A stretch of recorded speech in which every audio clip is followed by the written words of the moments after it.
Герман дахь реформацийн хөдөлгөөн өөрийн гэсэн онцлогтой байлаа. Лютер түүний хамтран зүтрэгчид улс төрийн хүчнээс босгүй хараат байсан. Энэ үндсэн хоёр асуудлаар бие даасан хариулт гаргахад харагдаж байлаа.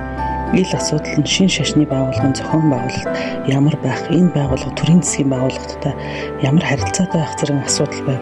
Лютер бүр эрт засаг ван шашны байгууллагыг захиран хэмээн хэлж байлаа.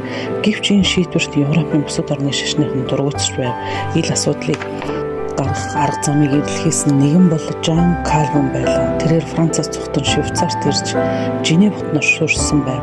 Ийхүү Женевд Кальвины үйл ажиллагаа явуулах, хожим нь Европ даяар түмэн дэлгэрүүлэх гол газар болсон байв. Кальвин өөрийн шашны байгууллагын бүтэц байгууламжинд Германы шинжлэхтээс илүү анхаарч байлаа. Түүний бодлоор шашны байгууллагууд нь папын болон төрийн сэтгэгчдийн эсрэг гэсэн хоёр фронтоор тэмцэл явуулах учиртай байв.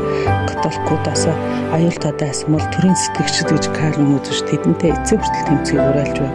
Кальвин шүтлгийг шинжлэх ухааны мэдлэгээс хүндий байхын тулд зүтгэж байжээ. Физик, хими, математик, биологи зэрэг шинжлэх ухаанууд Кальвины номлол ноёрхсон орнуудад урдын католик шашинтай байснаас харьцангуй чөлөөтэй хөгжиж байжээ. Эрдэмтээс нэг л зүйлийг тухайлбал шашин шүтлгийн хэрэгт оролцохгүй байх. Кальвинист үзлийг хүлээн зөвшөөрөхийг шаардаж байв. Женевийн хотын захиргаан захирагдж байсан Кальвины шашны байгууллага нь өөрийн удирдлагын эрхийг ашиглаж байжээ. Харин түүний залгамжлагчид энэ байдлаас татгалзаж хэдэн орон хүнээс бүрдсэн Кальвины шашны нийгэмлэг өөрийн бүх хэрэгээ өөрсдөө бие даан явуулахаар шийдвэрлэсэн байна.